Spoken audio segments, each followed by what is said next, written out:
another film that you were in, a incredibly successful film. You had a small role, Animal House. Yes. How did they convince you to be in that film? Because it was a small role, and were you surprised at how big a success that was? I did a movie called Kelly's Heroes, and the gopher on that movie was a young fellow named John Landis.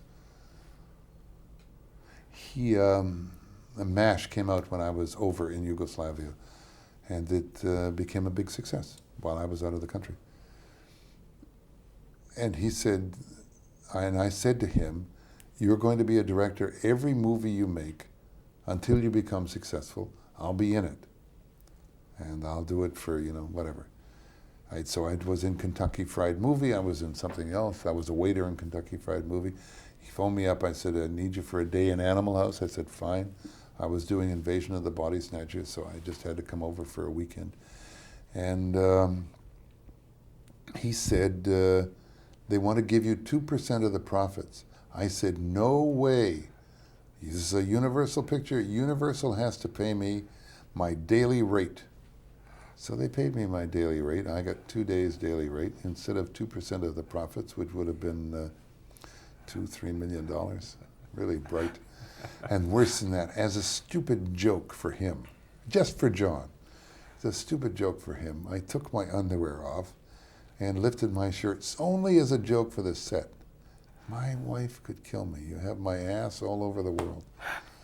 And he used it, and it was just as a joke for the rushes, Now, I'm not sure about this, but a few years ago I was watching a rerun of the Avengers, and I thought I saw you pop up in that. Yeah, I did 3 of them, I think. Okay. Now, how big a deal was that for you at that point in your career to be doing a TV series in England?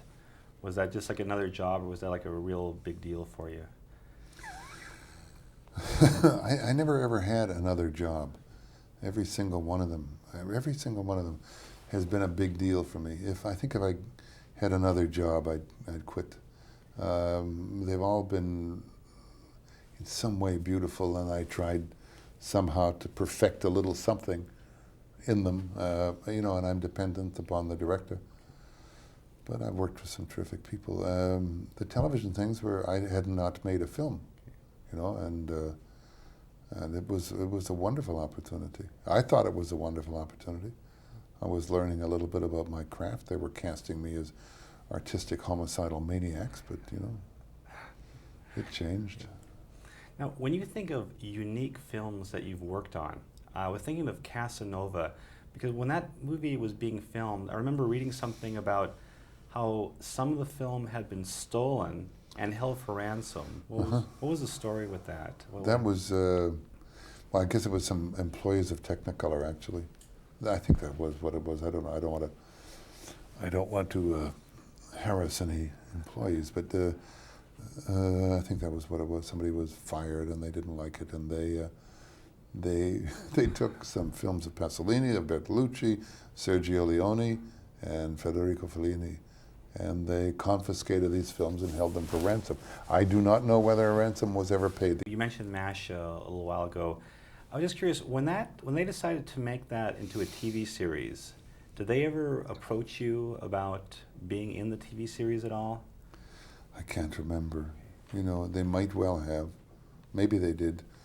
I wanted to make films, and that's what I was doing. So if they had, I would have turned them down. My memory is such that I cannot remember. Well, turning to disclosure and talk about clothes, you look incredibly dapper in this film. Oh, that's Gloria Gresham. Yeah. She's a wonderful costume designer, really wonderful. Yeah. So how were the costume fittings for this film different than other movies you've done? They were a little bit like the costume fittings for for Fred Skepsi's 6 Degrees of Separation. He was just a well-dressed guy, and the clothes looked good, So good, I'm trying to buy them from Warner Brothers.